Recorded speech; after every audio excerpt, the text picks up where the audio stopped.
You're still. You are lying down and you are warm, and there is nothing left to do tonight. Whatever the day asked of you, whatever you carried, whatever you answered, whatever still feels unfinished, none of it is here. It has been left somewhere else, set down at the door like shoes.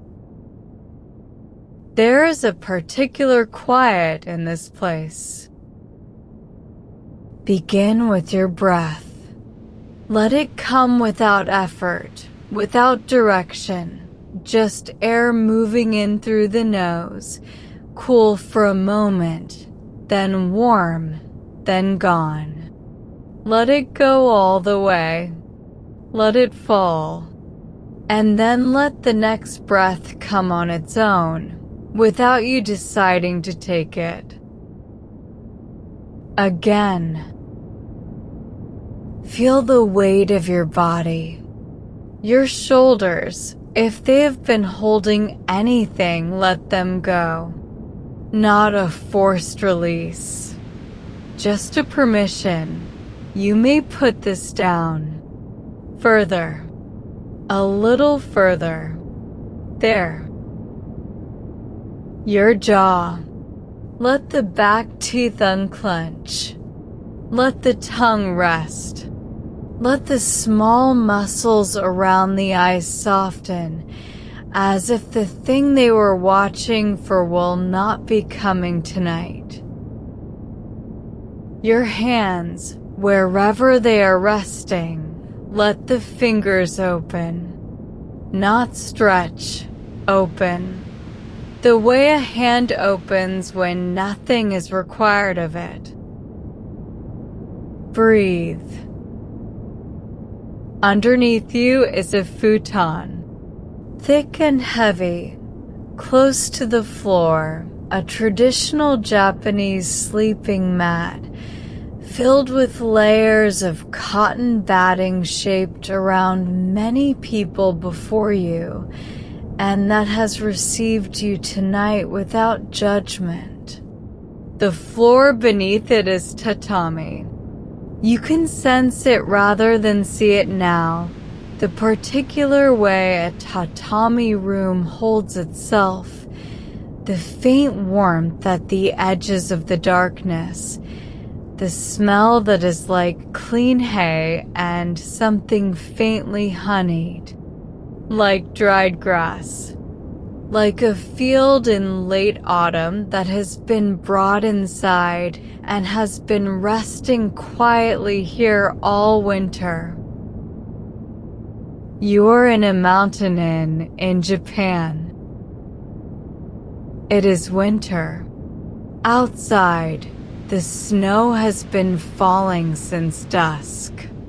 Inside, there is warmth and the deep quiet of a wooden building at rest, and nothing that asks anything of you. Not tonight. Not now. Your legs are heavy. Good. Let them go. Let your whole body be heavy. Let it press down through the futon and the tatami and the old floorboards beneath into the earth of this mountain valley, which has been here a very long time and has no opinion on whether you sleep or wake, only that you are here and warm, and that is enough. The room is dark except for the low amber glow of the paper screen, the shoji, where the light from the snow garden finds the white paper and makes it luminous. It does not flicker. It simply glows. Still. You breathe out. There is nowhere you need to be. Only here. Only this. The inn is called a Ryokan.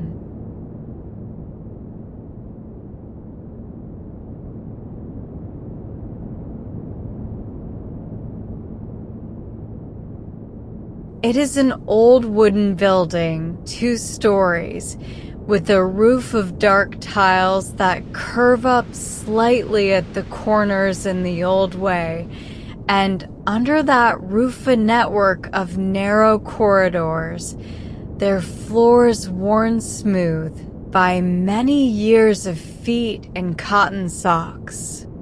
The building is made entirely of wood, cedar and hinoki and pine, old enough that the grain has darkened and the knots have deepened and the structure has settled into itself the way very old timber does, down into the deep certainty of something that is no longer fighting its own weight.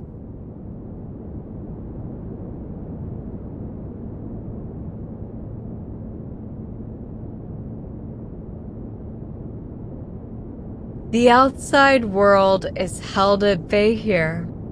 Not excluded, held. The way a cupped hand holds water.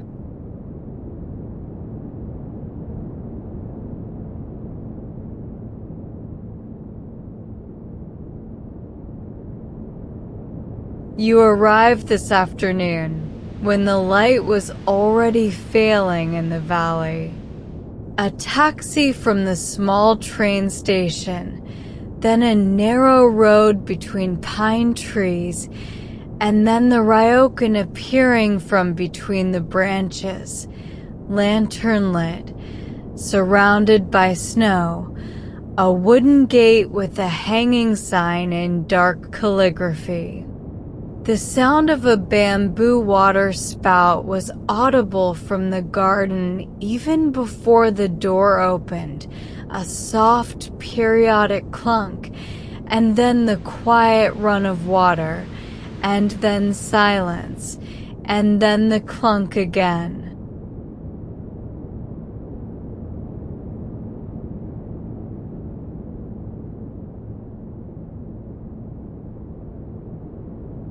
The proprietress, the Okami, met you at the entrance.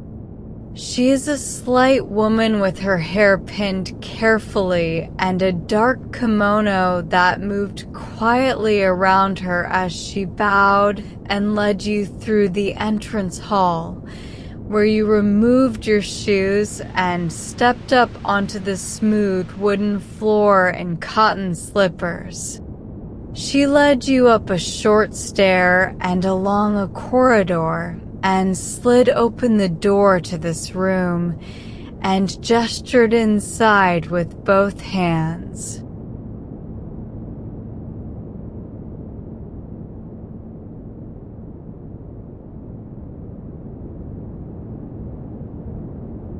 She did not speak much. She did not need to.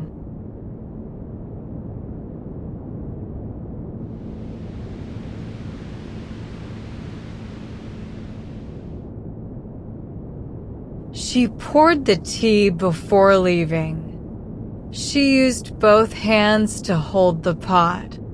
She bowed when she withdrew and closed the sliding door behind her without a sound.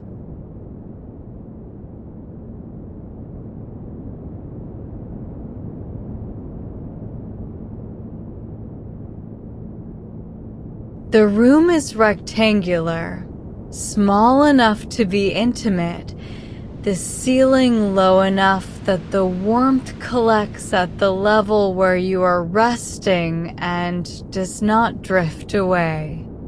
In the alcove at the far end, the tokonoma, there is a single arrangement, a pine branch stripped of most of its needles and a small white ceramic bowl with a winter camellia in it, deep red, very still.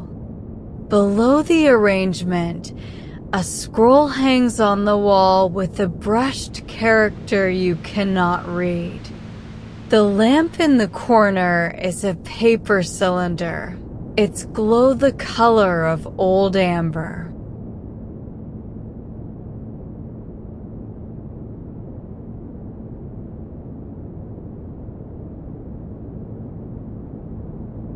For things hold this room together, and this night.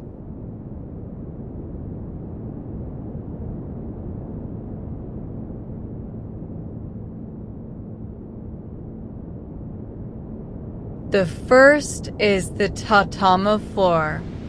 You are lying on it now, or as near to it as makes no difference, the futon only inches above. The grass woven into the mats is a species of rush called agusa, grown in flooded paddies and harvested and dried and woven into these dense, springy tiles. It smells clean, like hay cut in late summer, but warmer, slightly honeyed, slightly green, slightly ancient. A smell that carries coumarin from the dried grass, and something like vanilla from the lignin breaking down very slowly over months and years. This is the smell of every old Japanese room, and if you have never encountered it before, your body knows it anyway. It says, "This place has held sleeping people before." It knows how.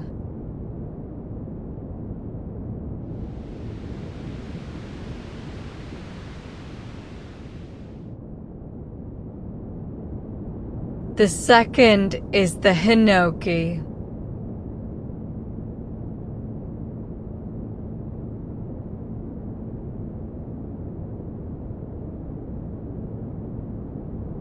Hinoki is a Japanese cypress, and the bath at the end of the corridor.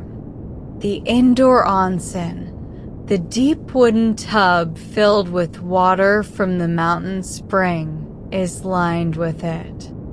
The wood releases its oils in steam, and the oil has a smell, slightly sweet, faintly lemony, deeply woody, with something underneath that is like a clean forest after rain, or a very old temple that has been warming itself for centuries. The smell moves through the inn. Right now, in this room, you can catch it at the edges, carried by the warm air from somewhere down the corridor. It is a rumor here, the faintest suggestion. But it is real, and it is the same smell you noticed when you stood in the corridor earlier, sharper and more complete, and stopped for a moment to simply receive it.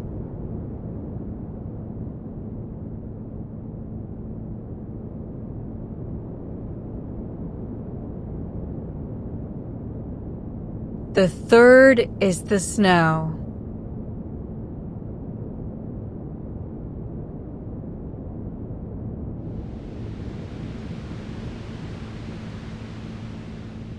The shoji screen faces a small stone garden. In the last light of the afternoon, you saw it clearly. A stone lantern, its cap already snow-covered, a section of bamboo fence, a pine tree whose lower branches have been trained into horizontal planes over the raked gravel, as if arranged by someone with infinite patience and a very long view. Now it is dark outside, and what you see through the translucent paper of the shoji is the particular blue-white glow that snow gives to an enclosed garden at night, and even sourceless luminance that seems to come from everywhere at once. The pine boughs are loaded. Their tips bend slightly with the weight of the afternoon's accumulation.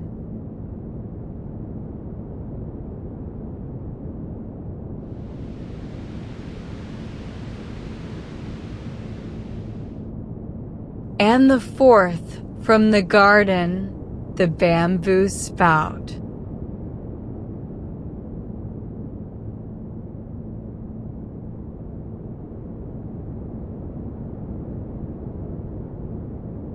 A length of green bamboo fills with water from a small channel in the stone, and when it fills completely it tips, spills, and snaps back. Clunk. The sound of water running across wet stone. Silence. And then it begins again. Clunk.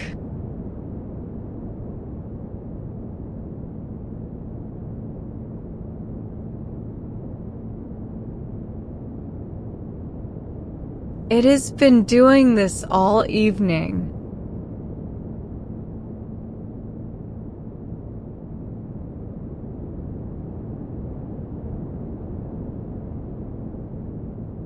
It will do it all night.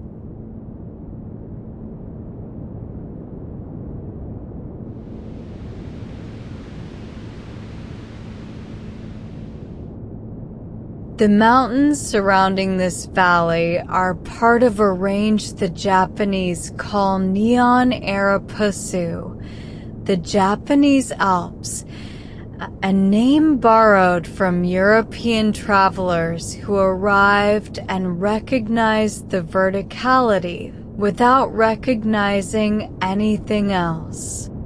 In winter, they seal the valley from above. They're enormous in the particular way that only snow-covered mountains are, blue-black against the sky, edged with white, present in the peripheral vision even when you cannot see them, making the air feel contained, cupped. They are not threatening. They're simply there. Immovable in the way that numbers past a certain scale stop being numbers and become simply very large.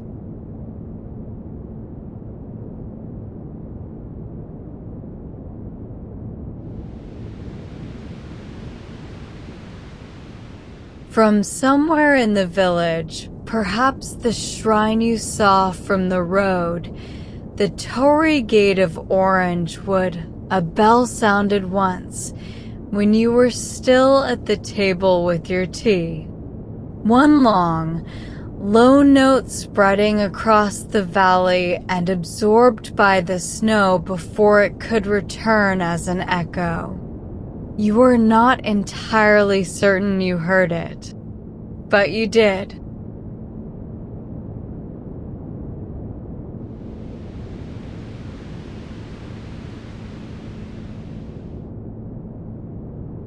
You breathe.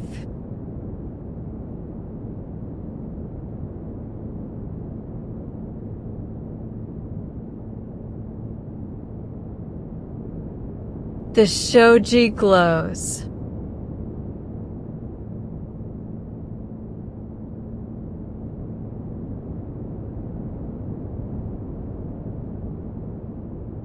You're in here, warm and enclosed and tended to, with four things holding the room together: the tatami, the cedar smell, the snow on the pines, and the bamboo spout doing its slow, patient work outside.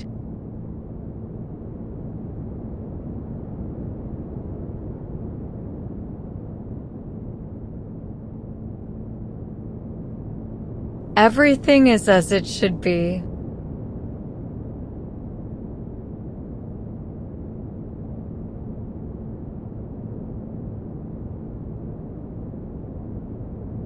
Earlier this evening you walked to the onsen.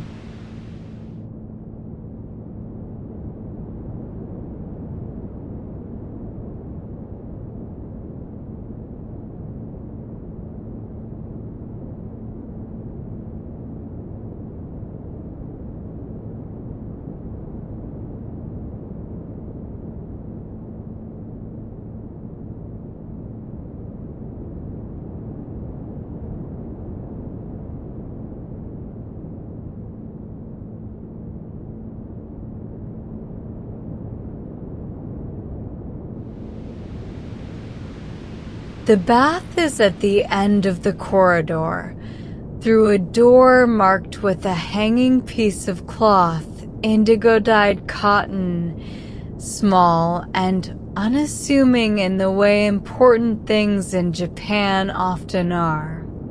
You changed into a yukata, a loose cotton robe the inn provides, its weight more substantial than it looks, its texture slightly rough from many washes, the sash tied loosely at the waist. Cotton on cotton. The feeling of wearing something that has no fasteners, no buttons, nothing that holds except gravity and a knot.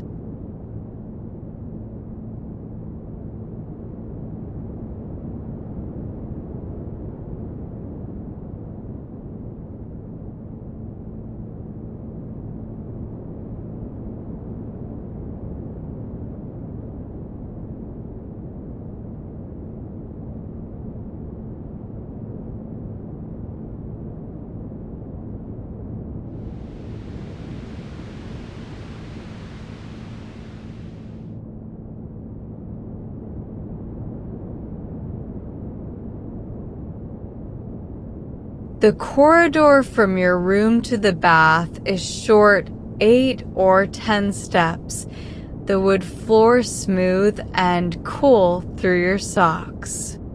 You paused at the garden window near the end. The bamboo spout was visible from there. You watched it complete its cycle 3 times. Fill, tip, clunk, run, fill. The snow in the garden had deepened since your arrival. It had covered the rim of the stone water basin almost completely. The lantern's cap had grown a new white hat above its own carved stone one.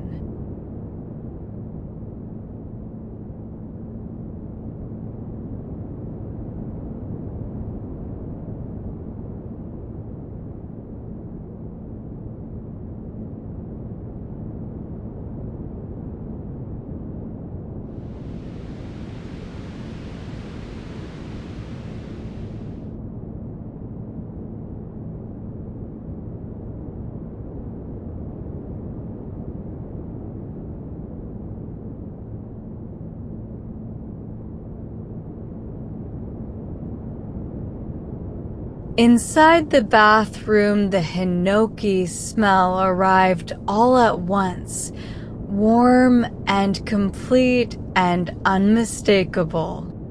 Not the rumor of it you had caught in your room, the full thing. The wood's oils released entirely by the heat and steam, filling the air until you were breathing them rather than simply smelling them. Sweet, lemony, woody, clean. The steam blurred the cedar walls very slightly. The wooden walls exhaled.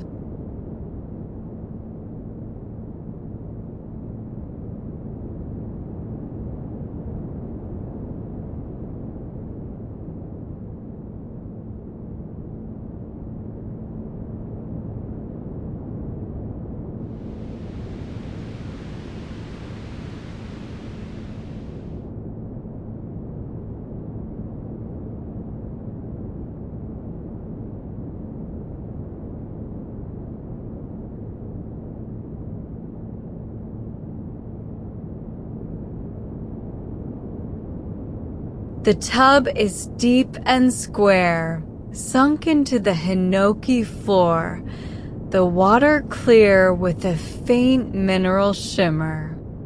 Water from a spring in the mountain above, carrying minerals through rock for a long time before arriving here. Slightly sulfurous, slightly soft on the skin. The way spring water is when it has traveled far. The surface was perfectly still when you arrived. Not a ripple.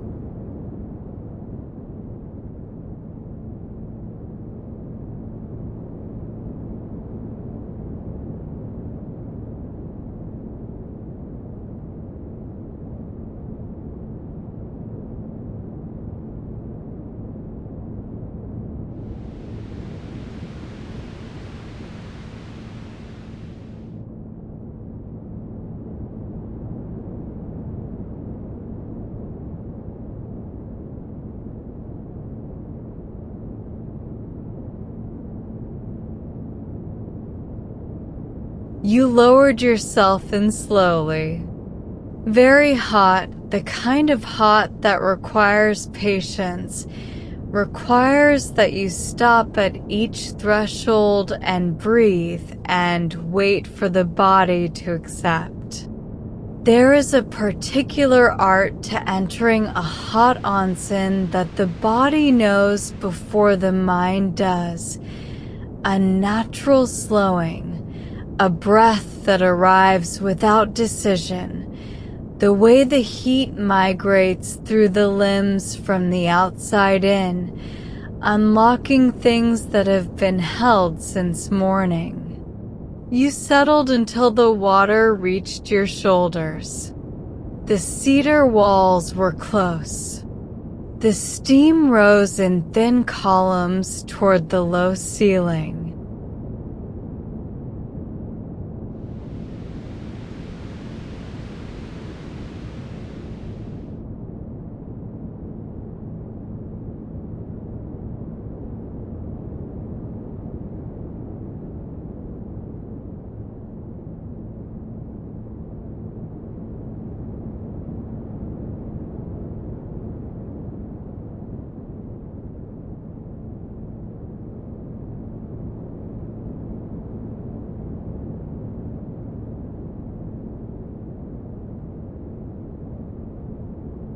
You closed your eyes.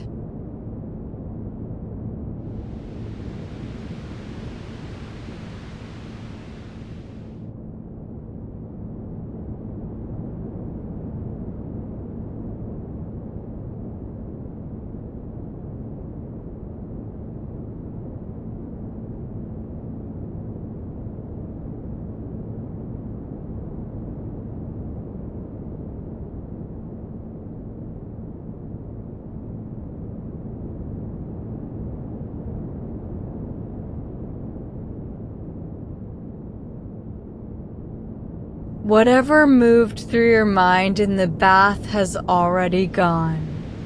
Plans, worries, the small replays of the day, the hot water and the hinoki smell and the steam and the close quiet made a space in which nothing particularly needed to be thought. Things arrived. You let them pass. The water was very still.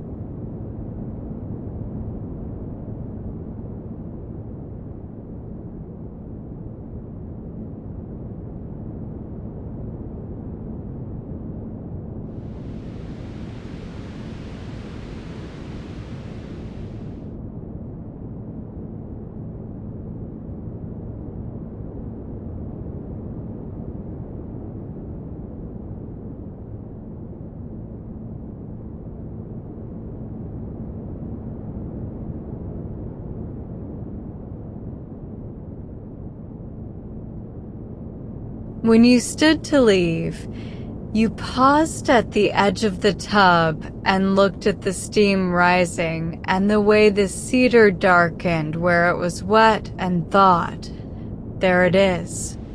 That thing that has no name. And then you went back through the corridor.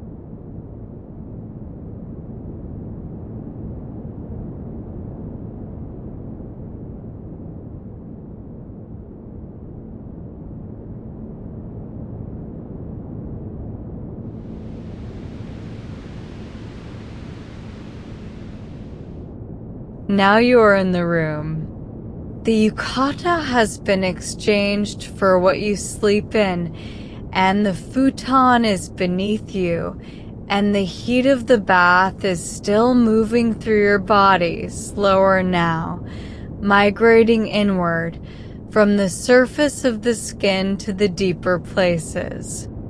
Not a heat you feel on the outside anymore.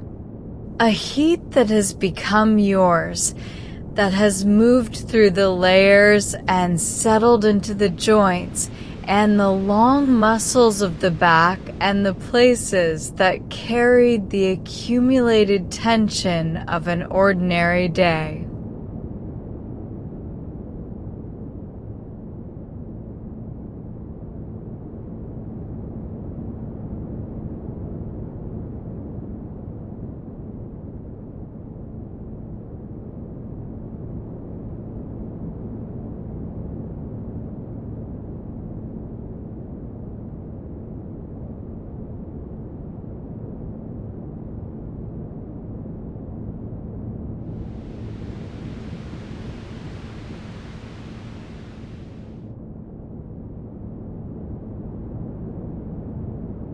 The Okami came while you were in the bath.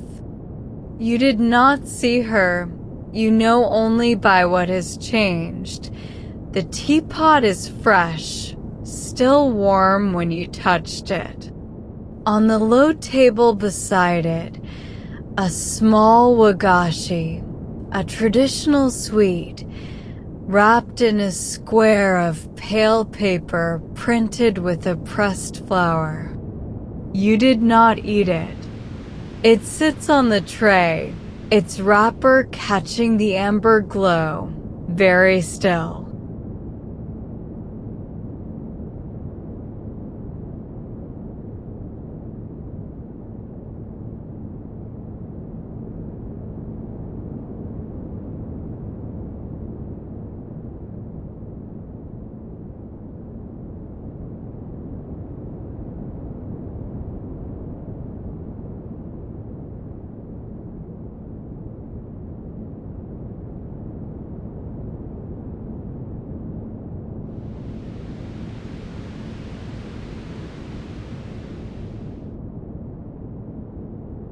The bamboo spout continues.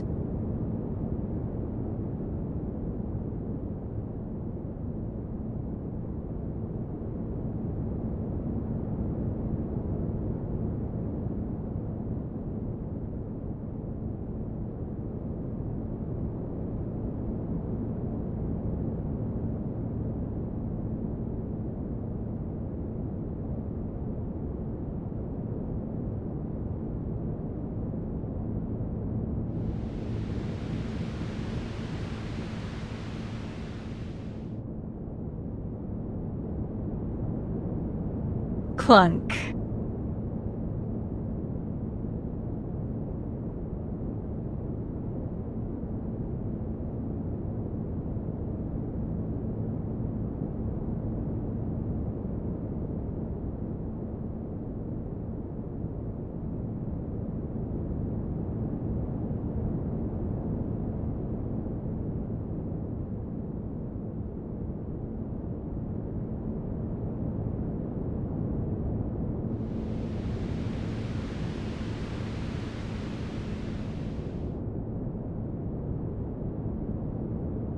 The run of water.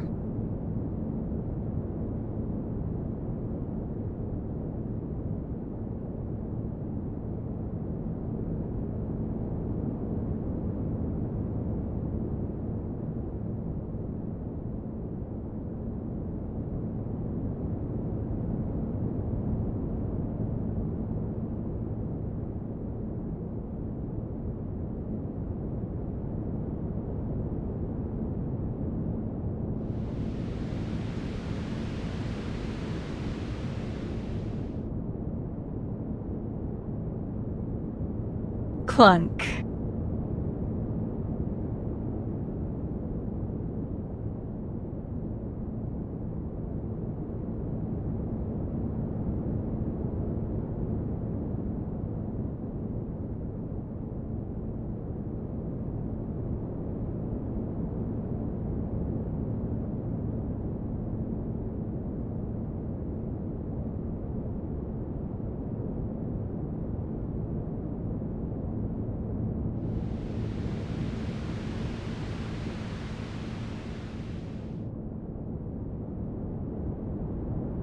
You have been listening to it for hours, and the rhythm has settled into you the way a train's rhythm settles into a sleeping car passenger who has been moving long enough to forget the train. You do not hear it as a series of separate sounds.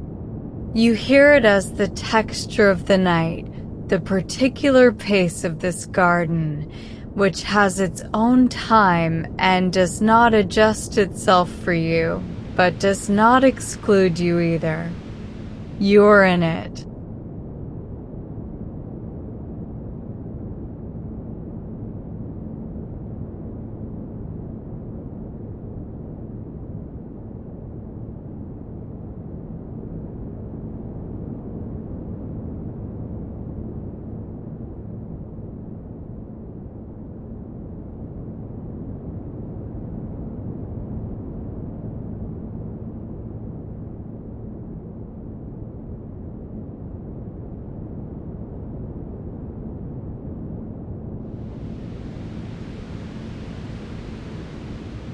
Through the shoji, you can see that the snow has thickened. The pine boughs outside are lower now, the afternoon's accumulation still growing through the evening. Once, while you were lying here, one released, a sound like a soft exhale, and a small cascade of white sliding from the branch, and the branch swinging slowly back, lighter. Then stillness. It did not move again.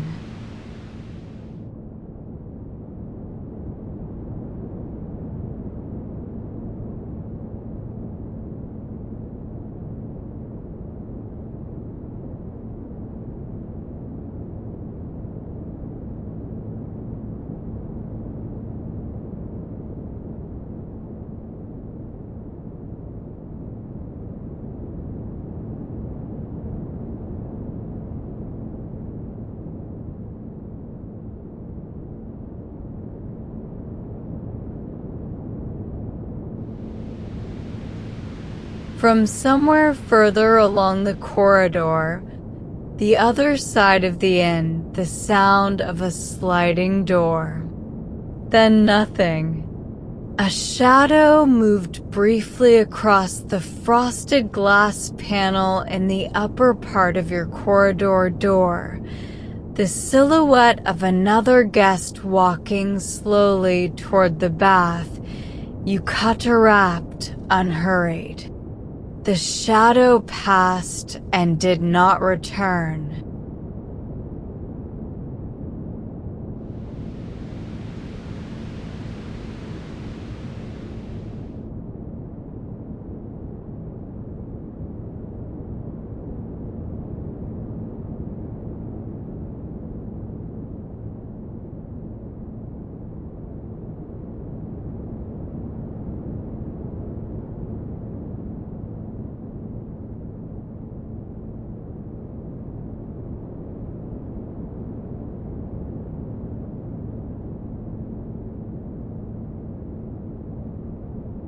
The inn holds this, the sounds of other people sleeping and moving towards sleep, the small evidence that you are not alone in this building, but also entirely undemanded of.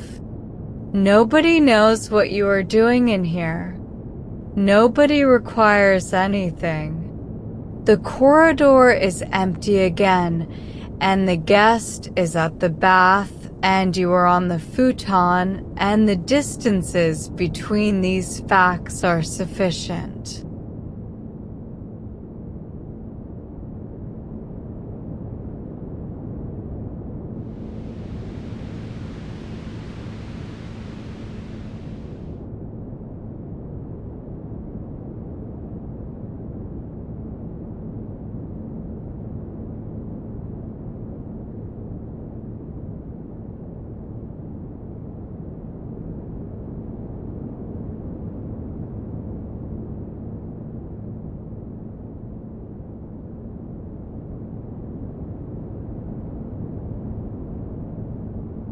The mountains that ring this valley are doing what they do at night in winter, standing in the dark under their load of snow while the forest below the snow line is very still, while the streams that would run in spring are frozen, while the air above the tree line is cold and clear and carries nothing.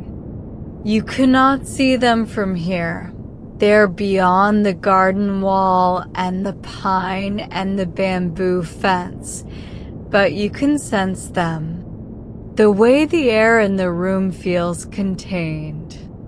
The way the silence has a shape, the particular form of silence that comes from tall things nearby.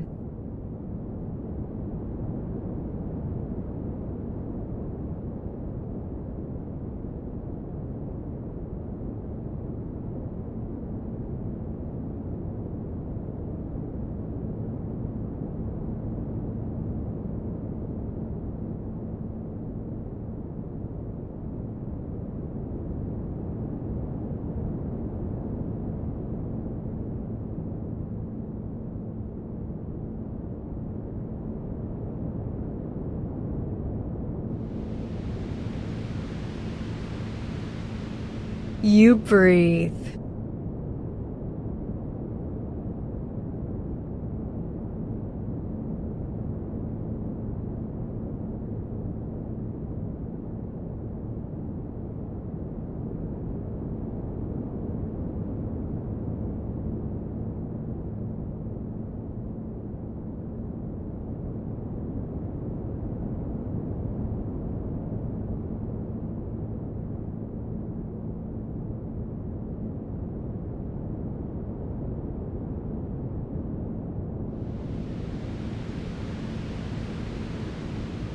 The futon holds the shape of you now.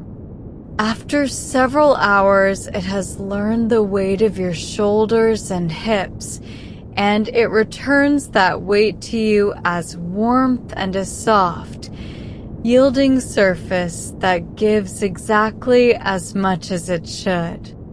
There is a word in Japanese, katachi, that means the form something takes, the shape of a thing. The futon has taken your katachi for the night. You are inside it.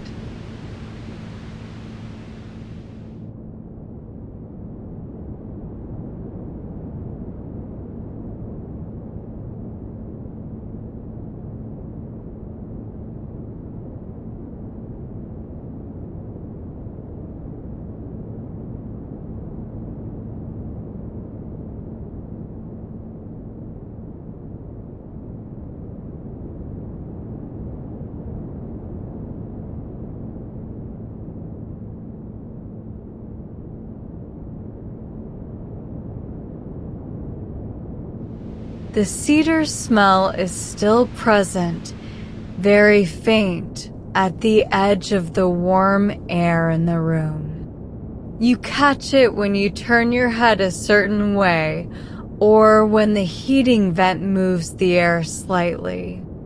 That faint sweetness, that faraway note of a warm forest. In the morning it will still be there. It does not leave quickly.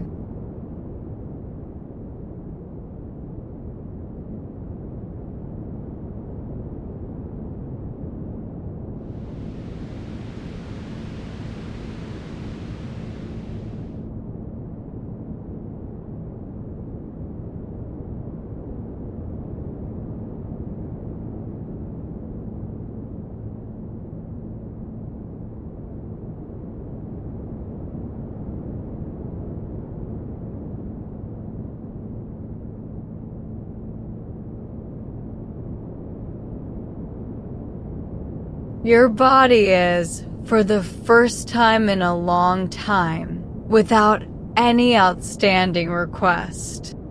No hunger, no discomfort, no particular awareness of any specific part of you because no specific part requires attention. You are simply here, distributed across the futon, heavy, warm, breathing.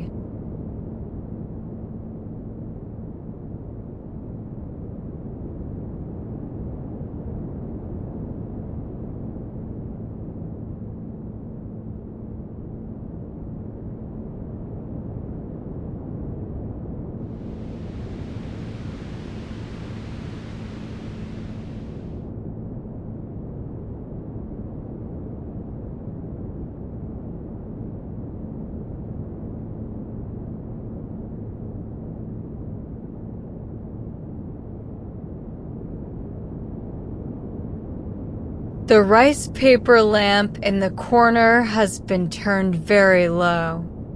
The glow it gives is the color of lantern light, the color of amber or old honey, a warmth that is not bright enough to be useful for anything except knowing the room is there.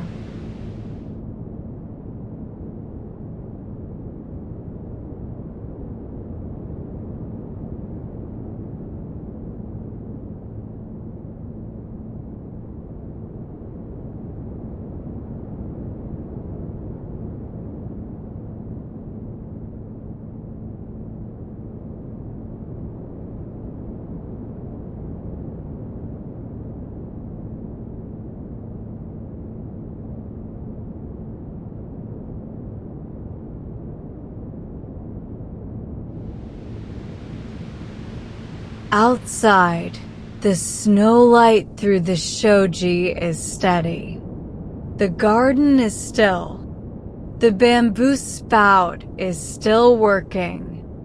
The pine tree is still bearing its weight of white with the patience of something that has many winters behind it and many winters ahead.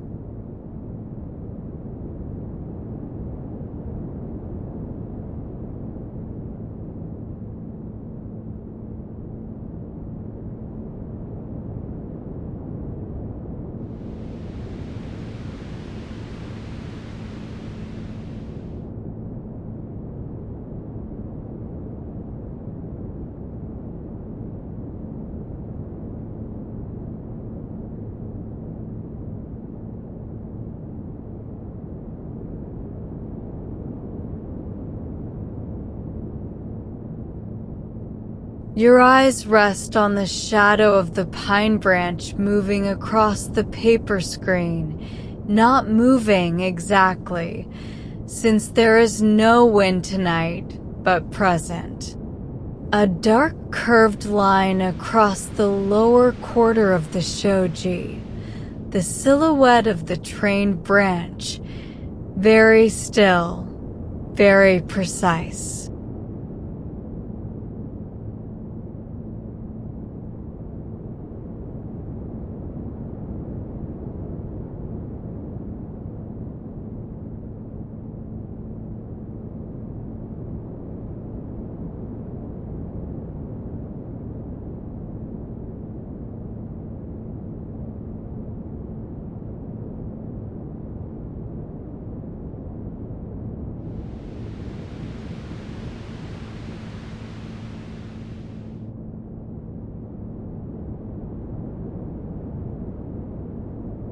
You watch it, and it does not change, and after a while you stop watching it, and it is still there.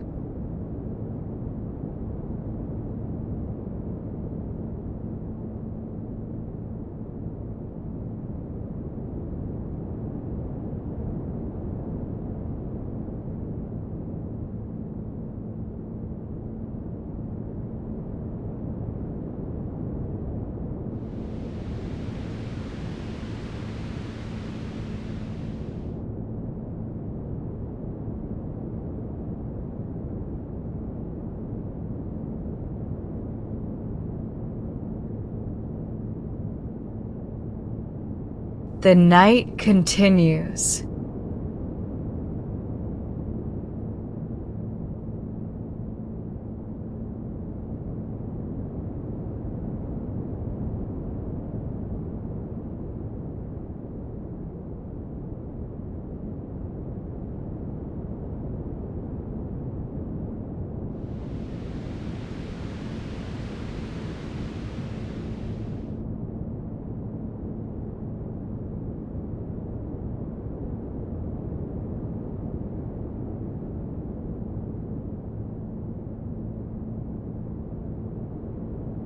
The bamboo spout continues.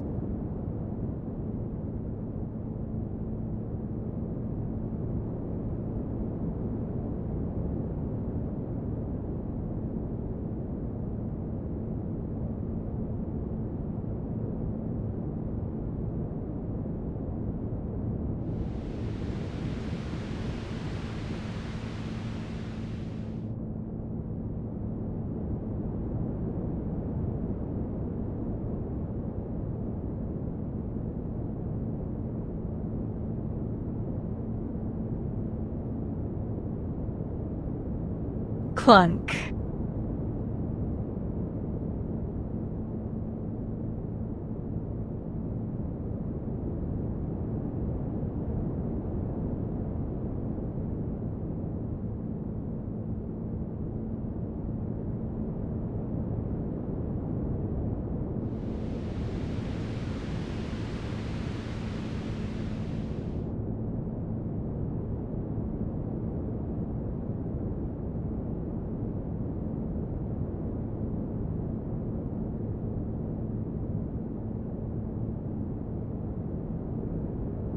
The run of water.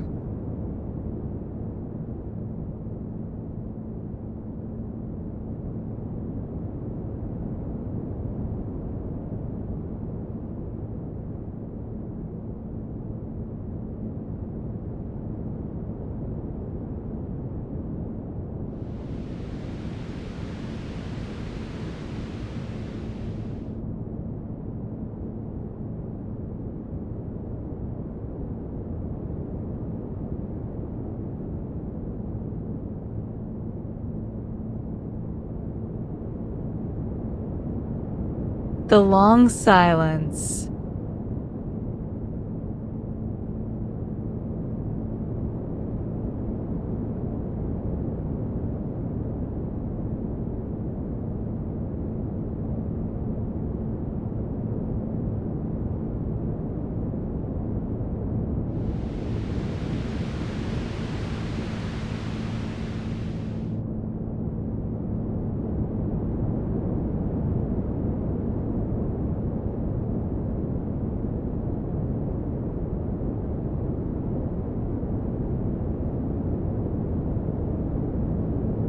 Clunk.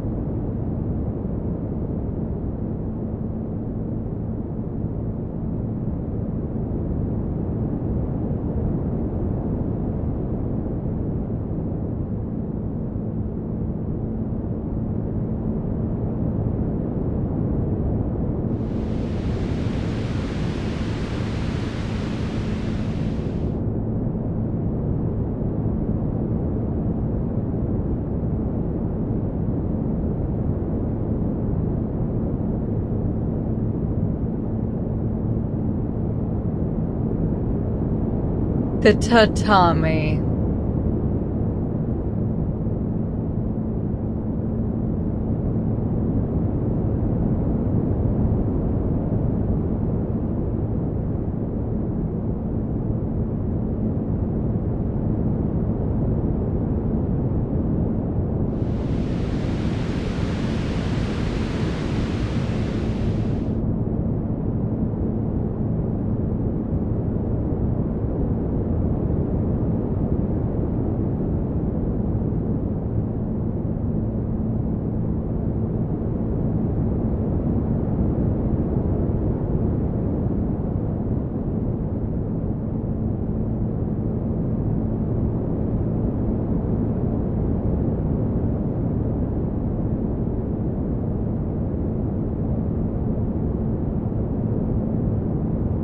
the snow on the pine boughs.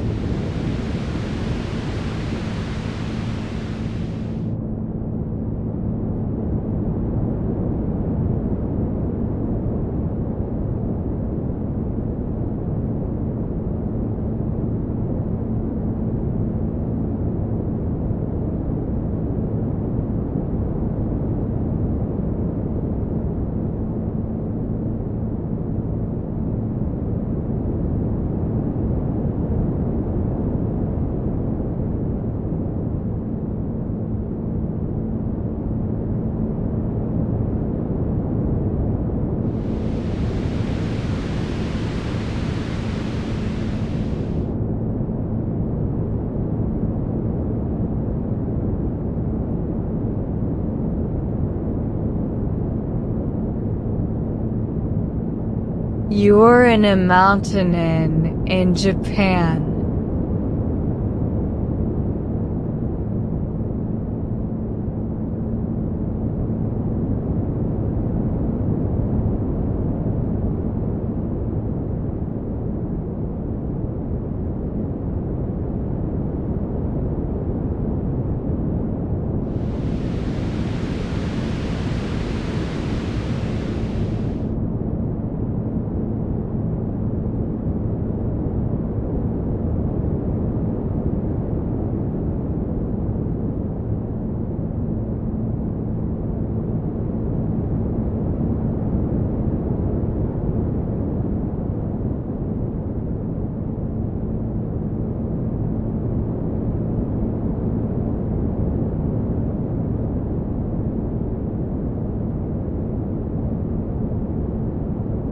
It is deep in the night.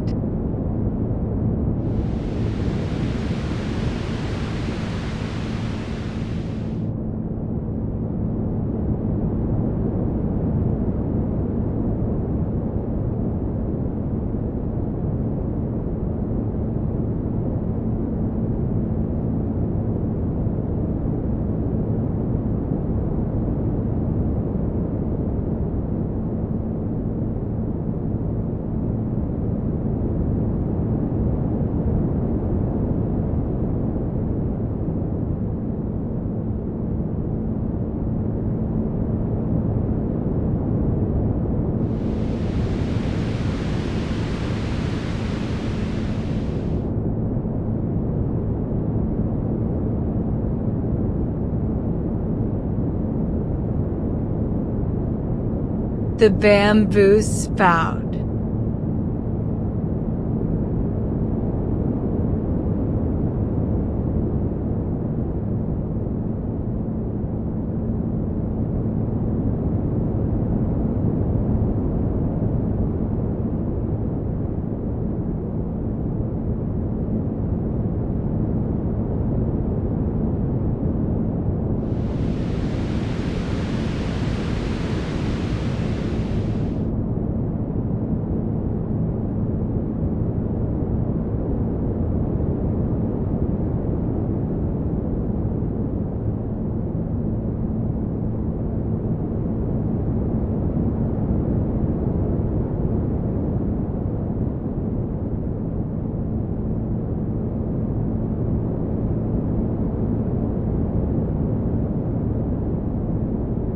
The amber glow of the shoji.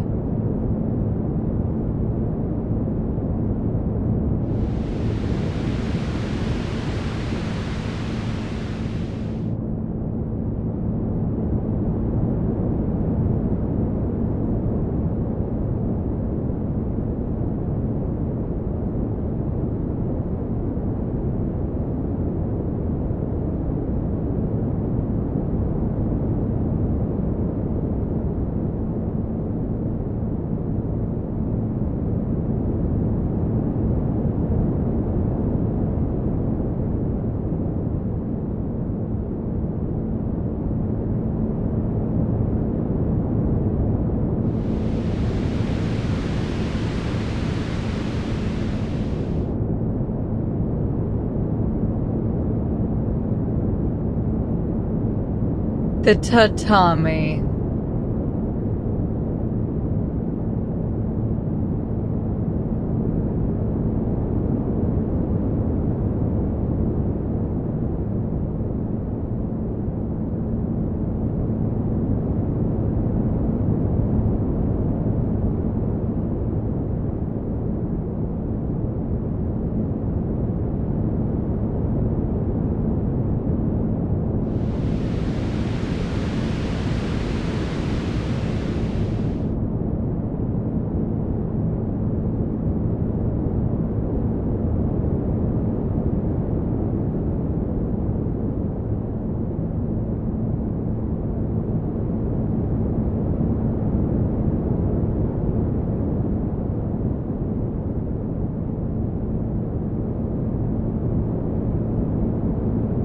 the cedar smell somewhere.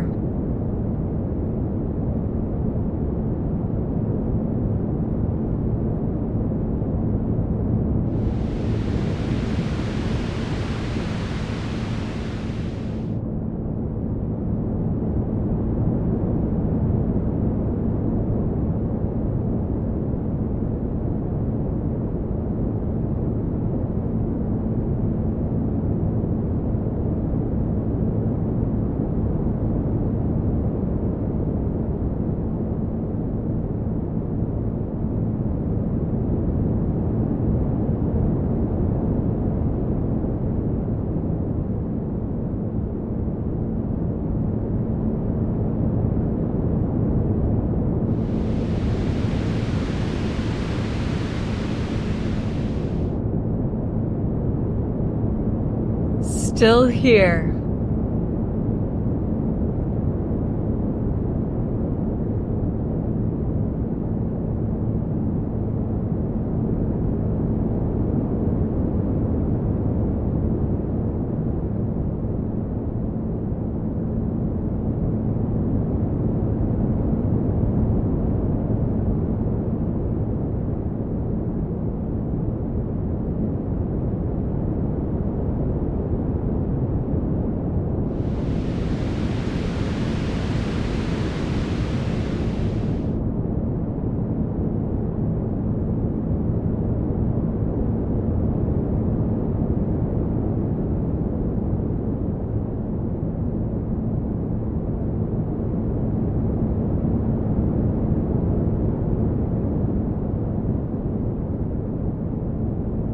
Still warm.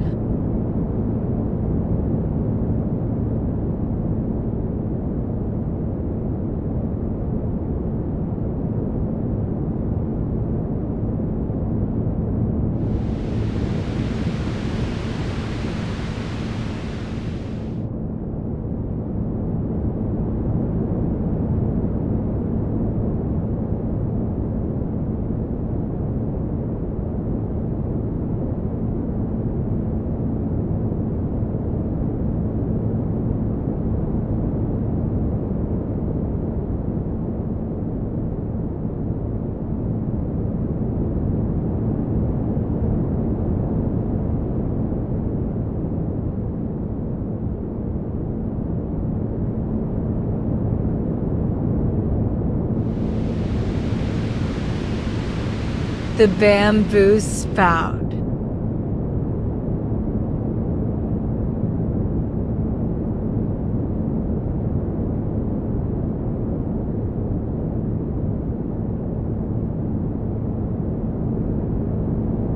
The inn is asleep.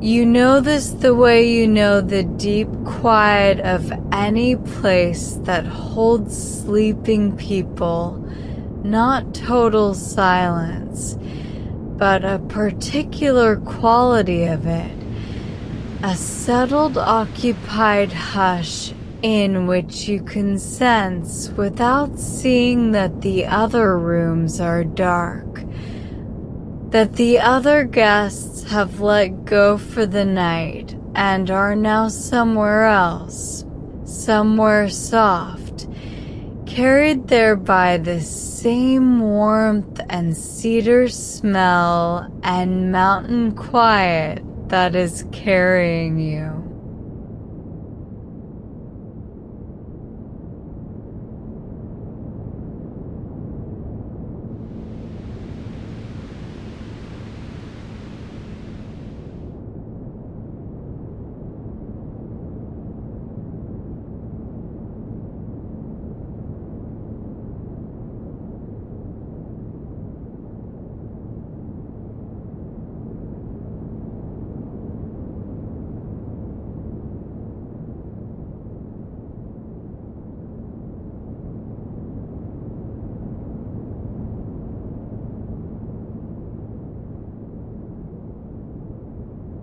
The Okami has not passed again. Her work for the evening is done. She is somewhere in the building, perhaps in the small room near the entrance, perhaps already asleep, and the inn runs without her now, as old inns do, on the stored warmth of the day, on the slow release of the heated water, on the quality of the tatami and the thickness of the futon and the cedar smell that has been building in these walls for as long as the inn has been here.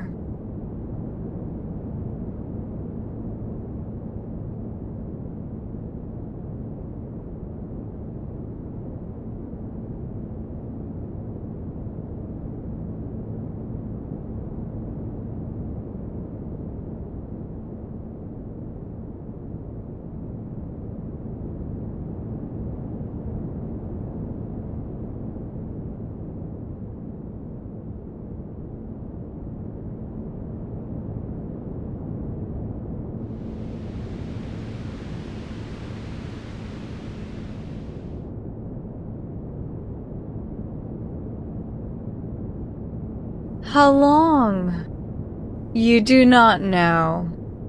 Ryokan and mountain towns like this one persist across generations. The same family, the same floor plans, the same low corridors and deep tubs, each generation repairing what the previous built, replacing the tatami when it fades, replanting the garden when the bamboo grows too tall. An inn like this one does not change quickly. That is the point of it. You are not in a new place tonight. You are in an old one.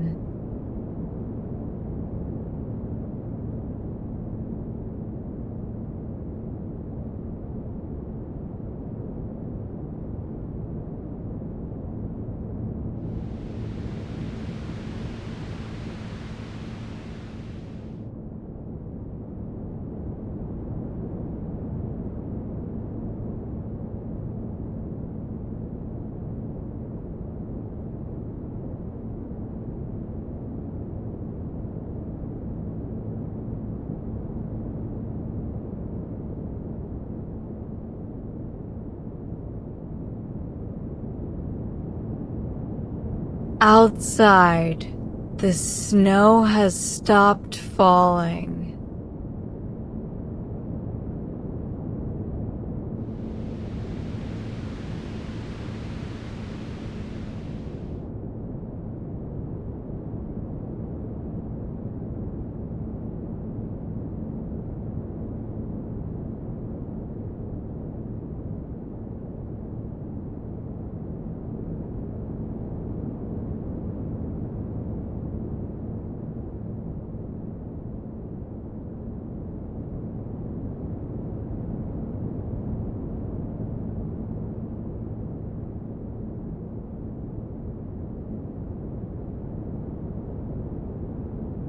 You know this by the quality of the silence. Falling snow has a sound, or rather an absence of sound, a muffling quality that is subtly different from the quiet of snow already fallen. What you hear now is the after quiet. Everything already covered, everything already softened, the world outside the inn's paper walls as hushed as it can be, with the layer of white absorbing sound before it can travel anywhere.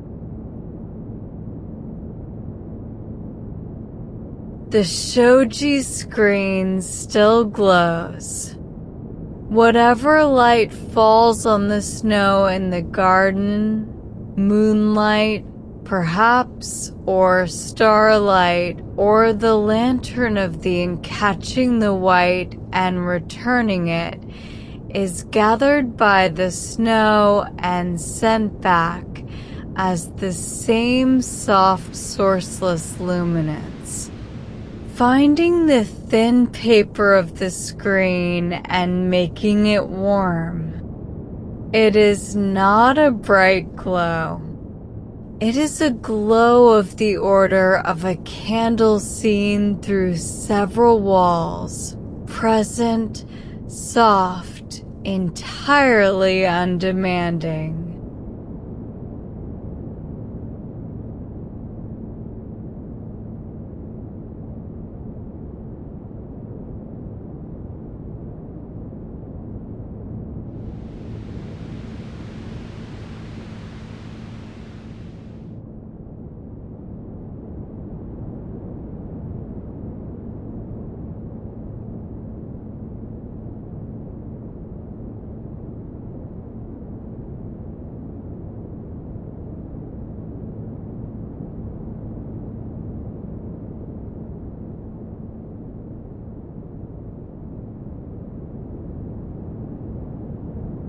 The shape of the pine branch is visible through the paper, not clearly as a shape, as a suggestion.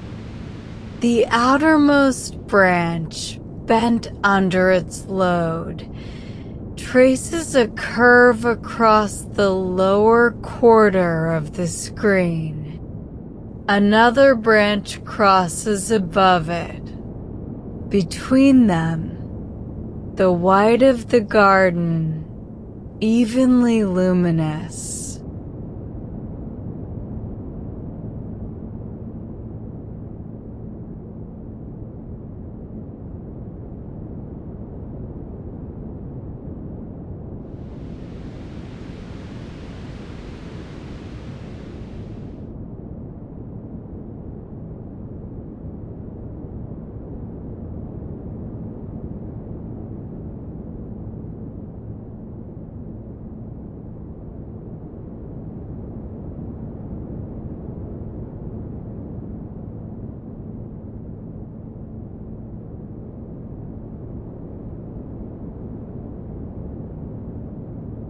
You have been watching this without deciding to the way the eye rests on something at the edge of sleep, with no particular attention, with only the gentlest awareness that something is there and is quiet and is not going anywhere.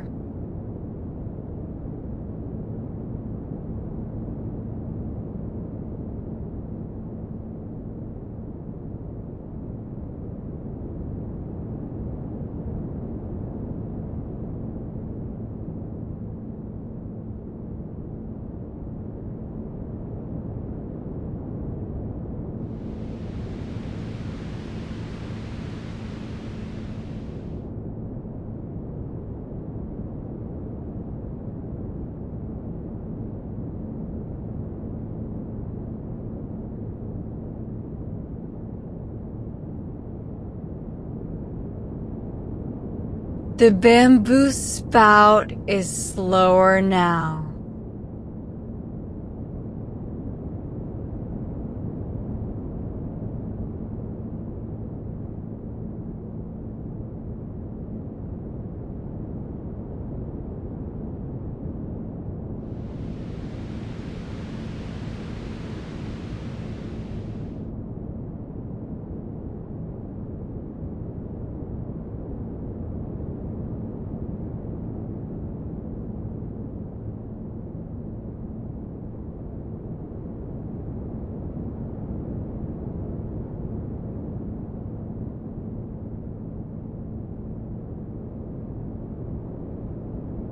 or your awareness of it has slowed, it is harder to say.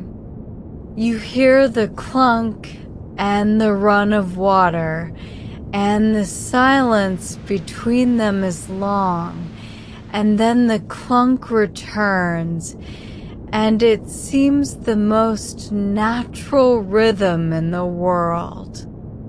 A pulse, the breathing of the garden. Something the mountain valley has always been doing and will do long after this night and all the nights ahead of it.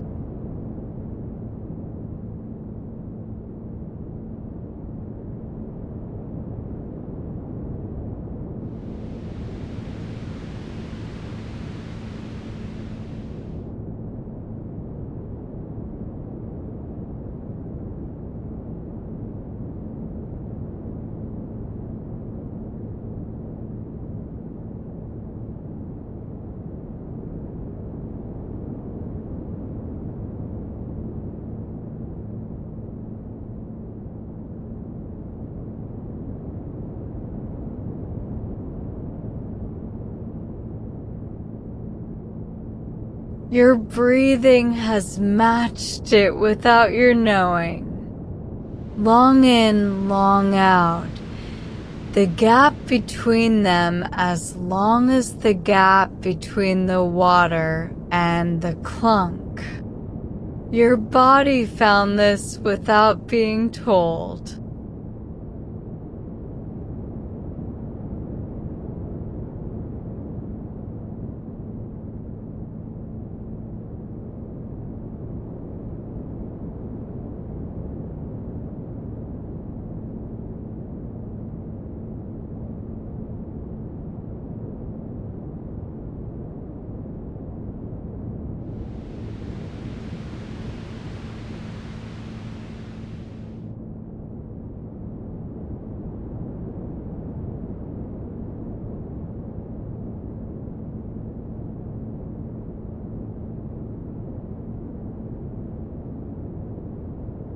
The futon is very warm now.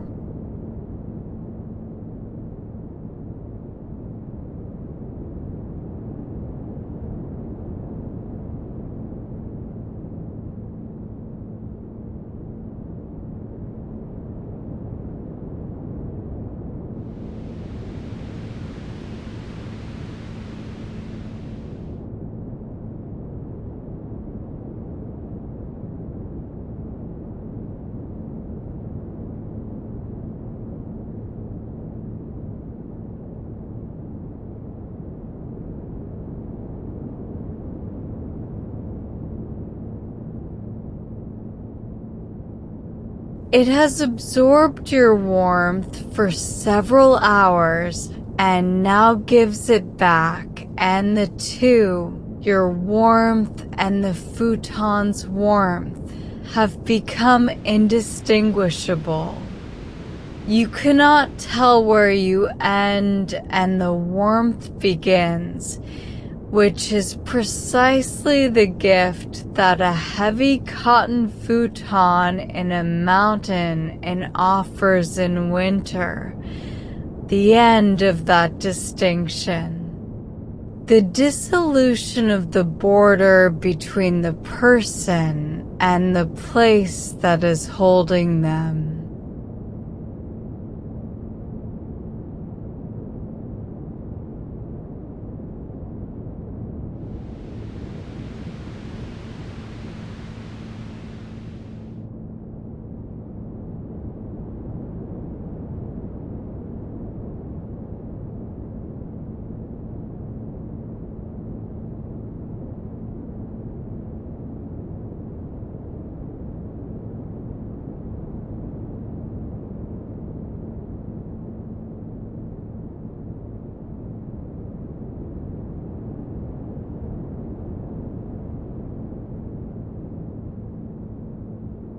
The tatami beneath all of it is patient as ever, its hay warmth still present at the bottom of everything, It's a gusa weave pressed flat by the futon and your weight, its structure holding the room together as it has for however many winters this has stood.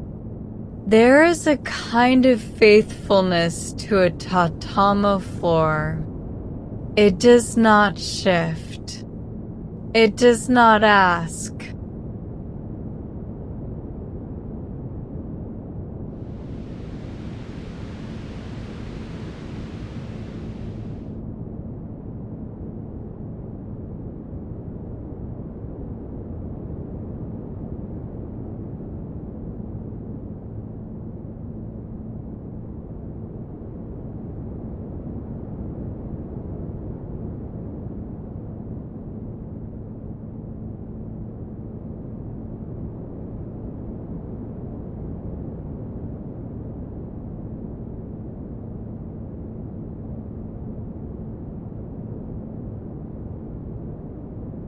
How many people have slept in this room?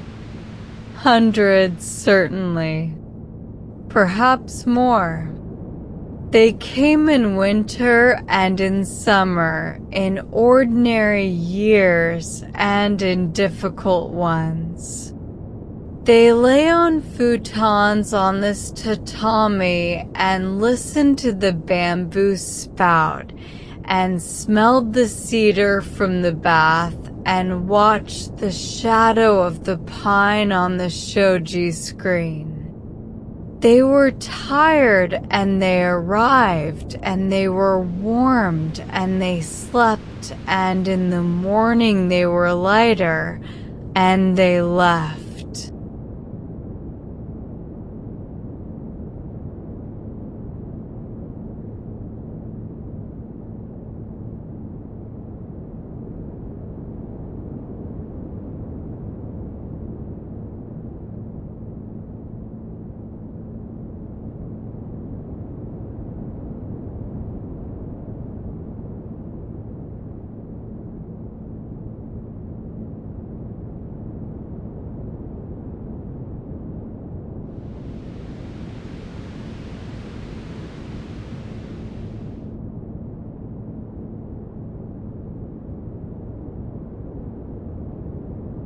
You will also leave.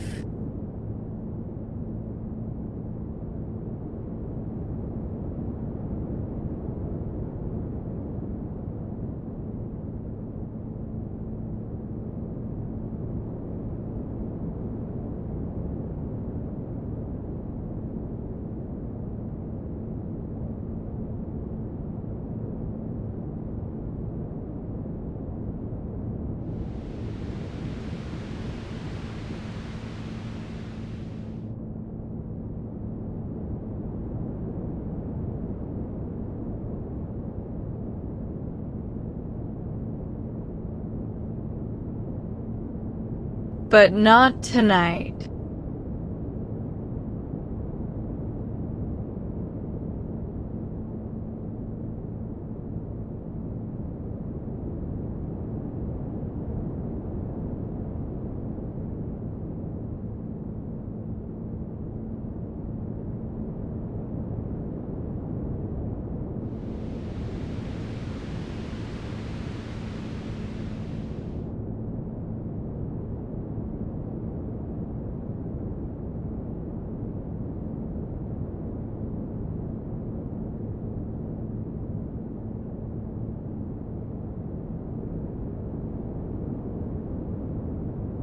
Tonight there is only the warmth and the quiet and the smell of the tatami rising through the layers of cotton and the slow, patient work of the bamboo spout outside in the snow garden where the stone lantern stands under its cap of white, where the pine boughs arc downward with their beautiful weight, where the night is doing what nights in these mountains always do, going by slowly, without hurry, without asking anything of the valley below.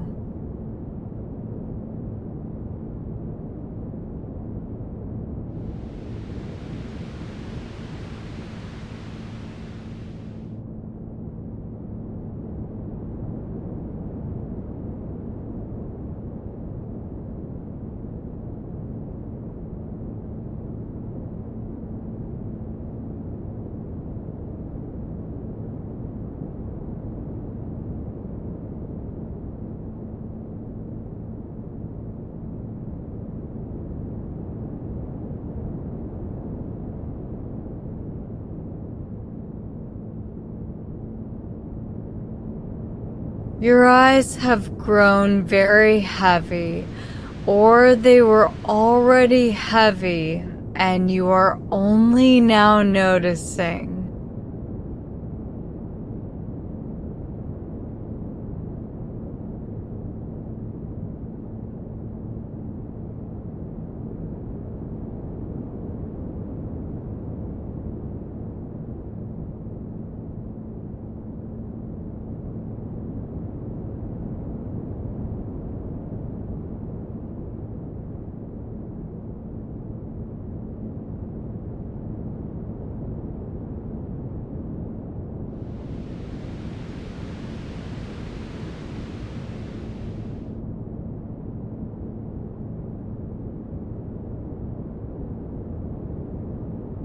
There is nothing more to see.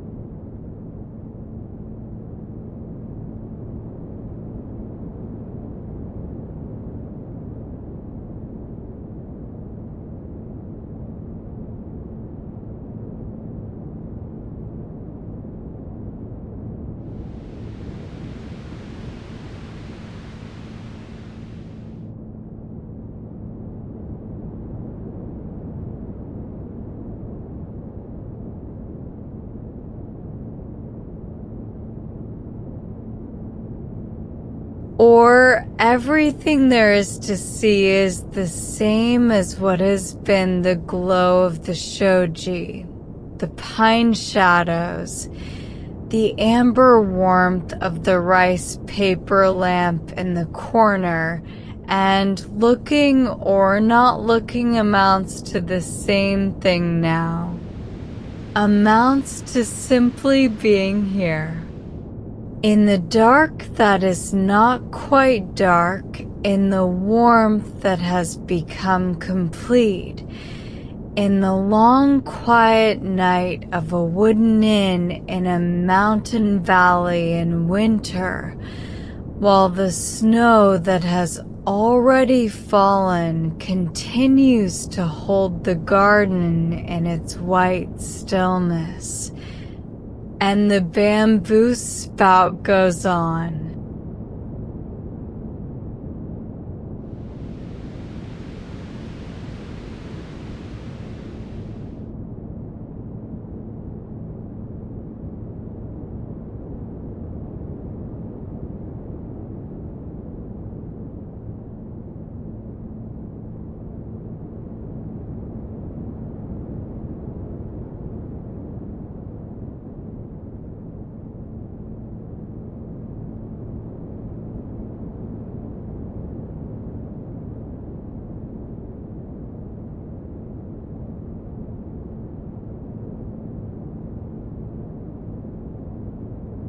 You may have been asleep.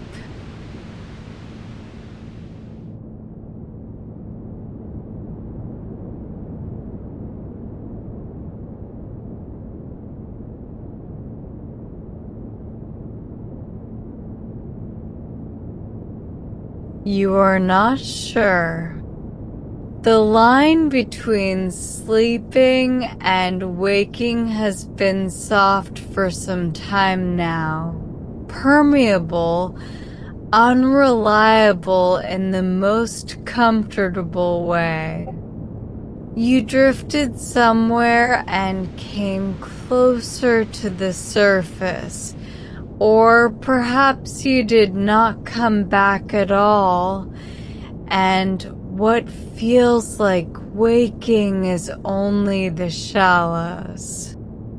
The upper rooms of sleep, where you can still hear the bamboo spout and feel the weight of the cotton and know where you are.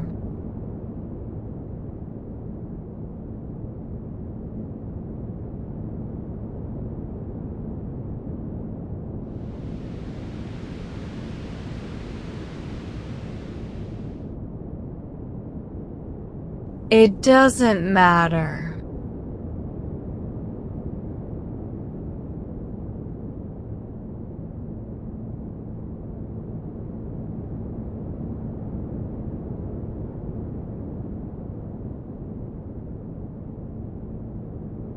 The futon is the same as it was.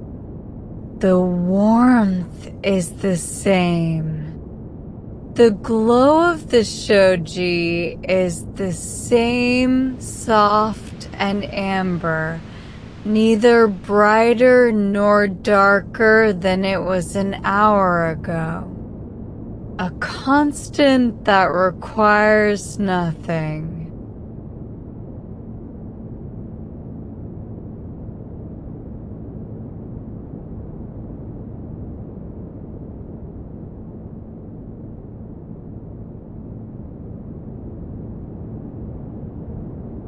The bamboo spout.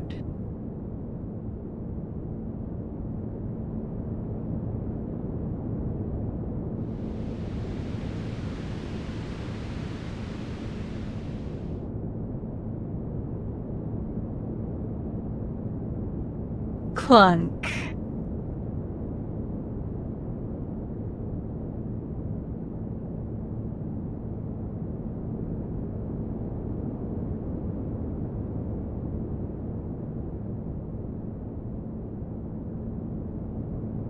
The run of water.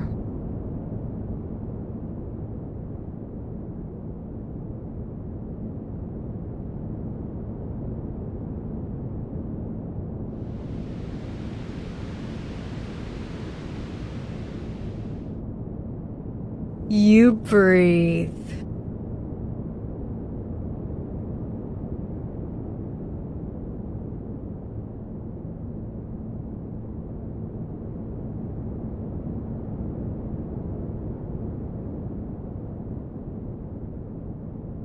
Under the futon, under the cotton and the warmth and the cedar smell that has settled into the fabric, into the air in the room. You're inside all of this.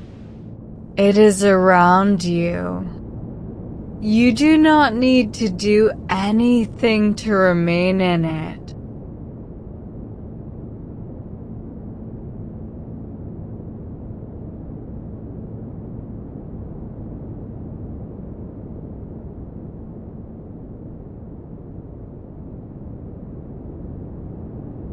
The tatami smell.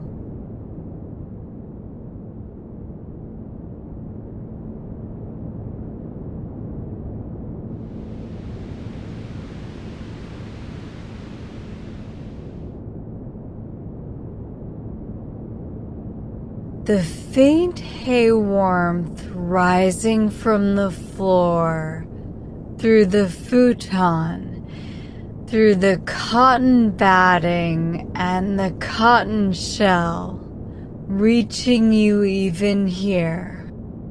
Coumarin and dried grass. The particular patience of a natural material doing its quiet work.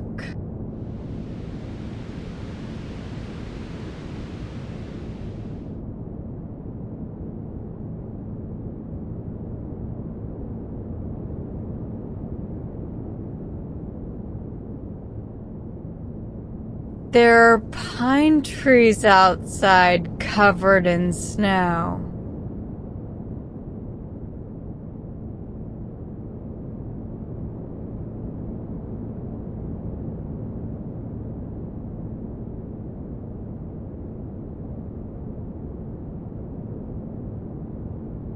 You do not need to open your eyes to know this.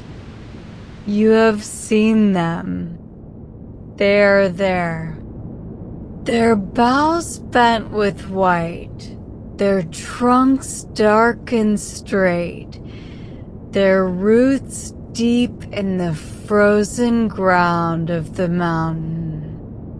They have been in snow many winters before this one and will be in snow many winters after.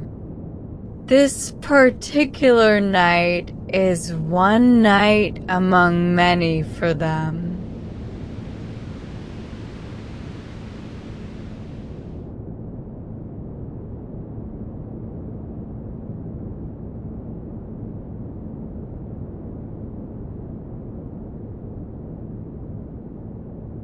For you it is the only night.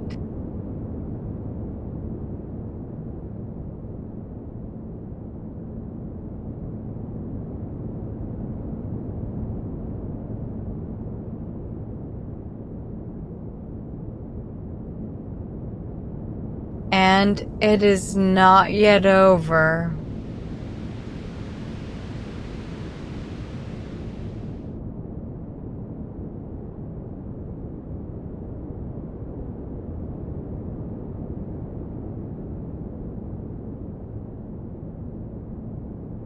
The Okami, who is sleeping now somewhere in the inn, set this room for you with the care of someone who has done this many times and believes in it.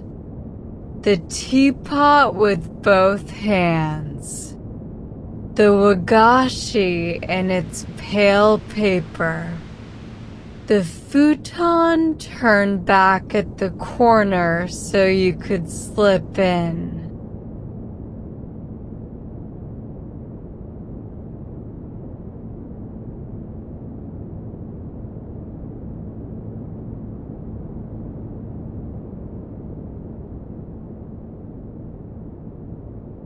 She does not know you.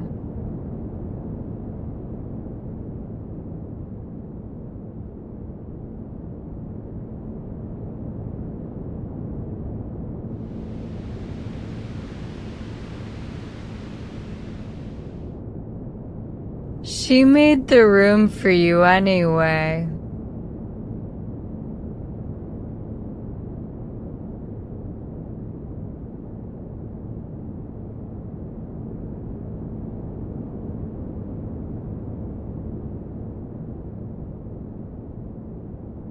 You were cold from the journey, and she made the room warm.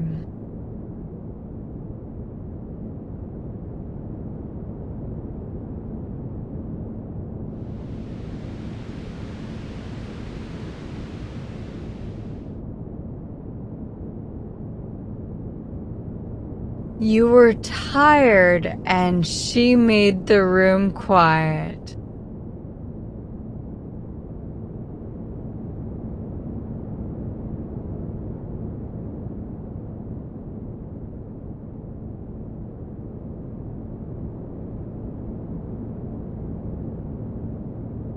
You were carrying the weight of ordinary days, and she put the futon on the tatami and heated the water in the cedar tub and let the rest happen by itself.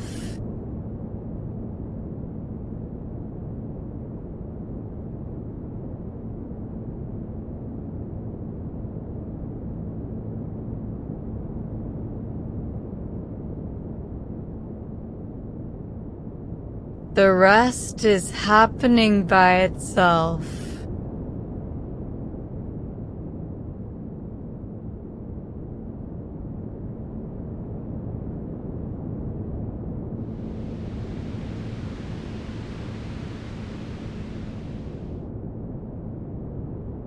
Under the warmth.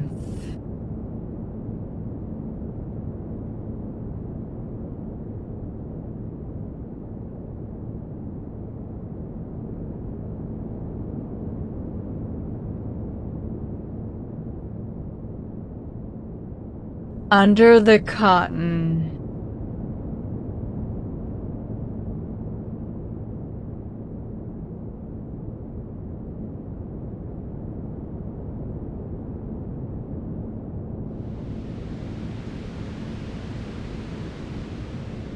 The snow outside.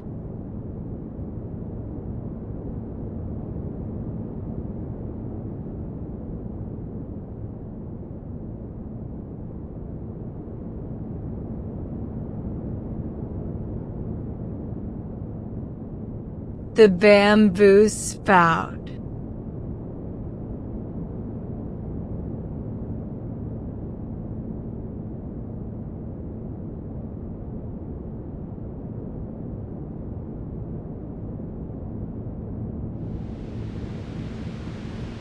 Just the clunk.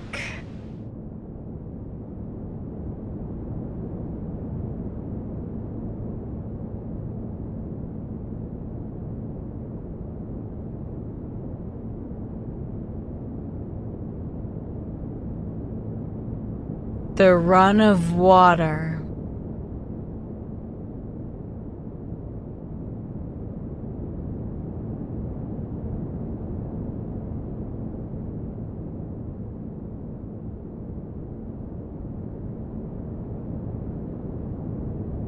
The silence.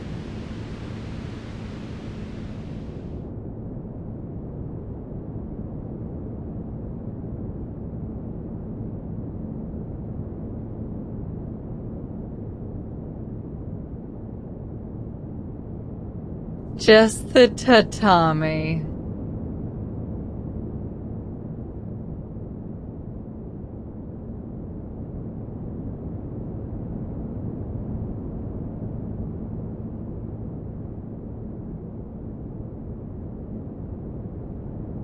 Just the cedar smell. Very faint. Still there.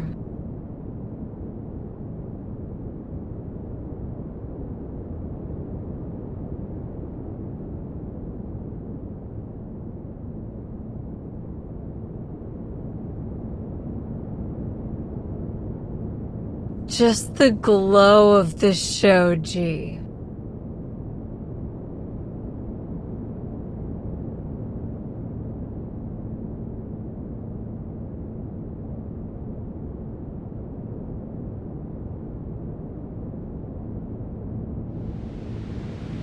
Just the pine boughs, holding their snow.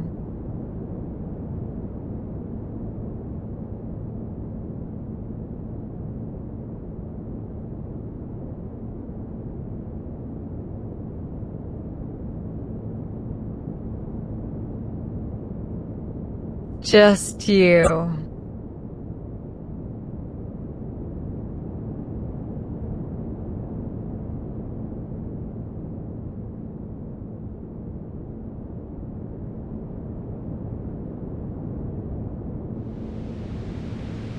Just this.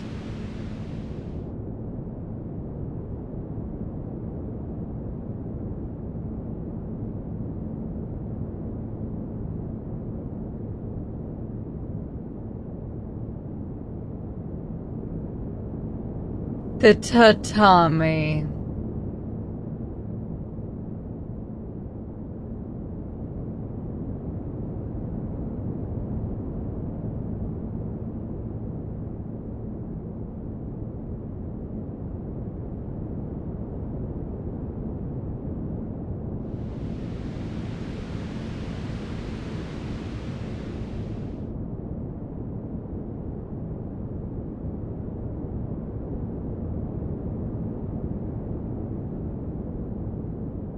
The snow on the pine boughs.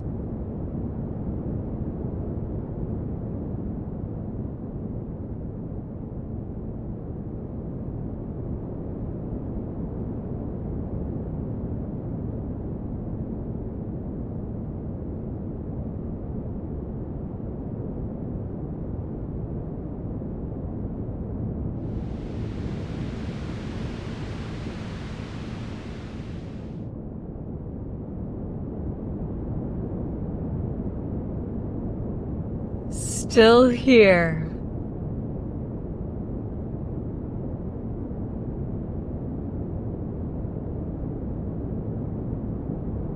Still warm.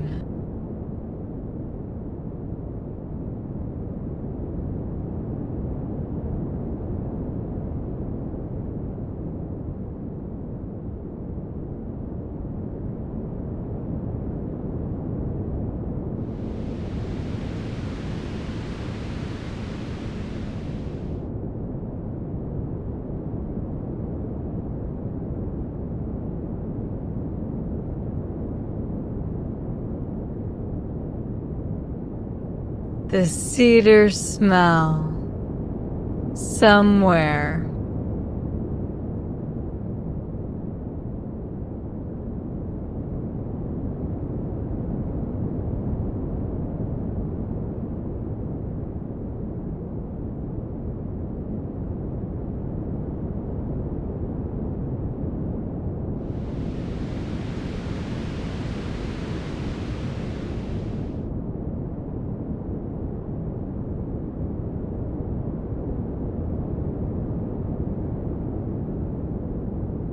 The bamboo spout.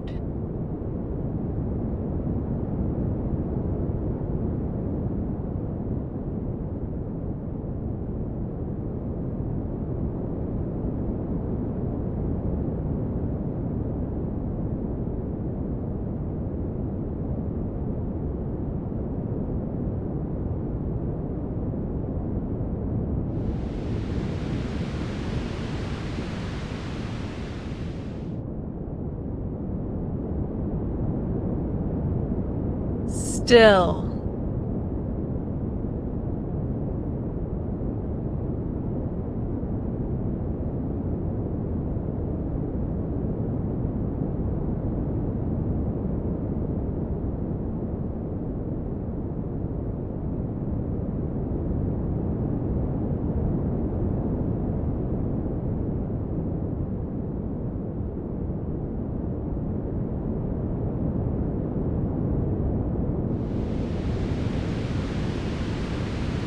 The glow of the shoji.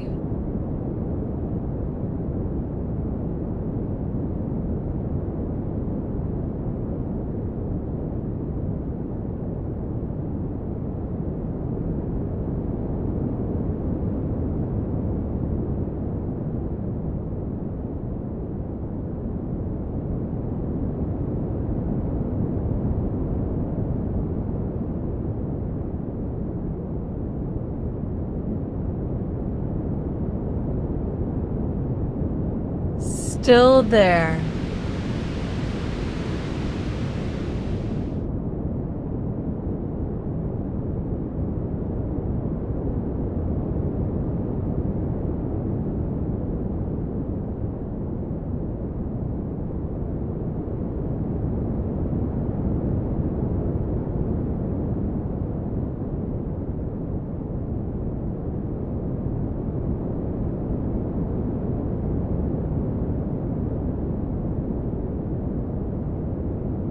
The tatami.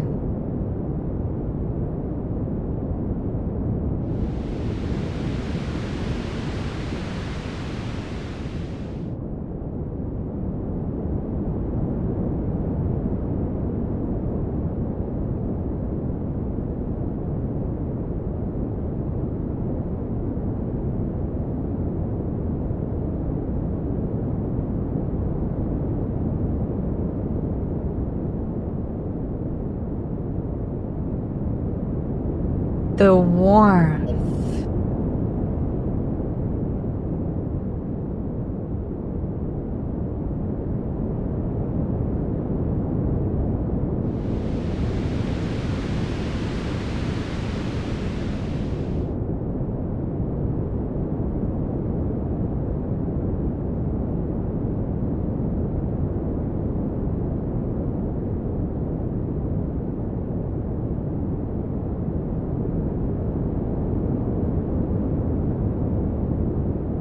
The bamboo spout.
The snow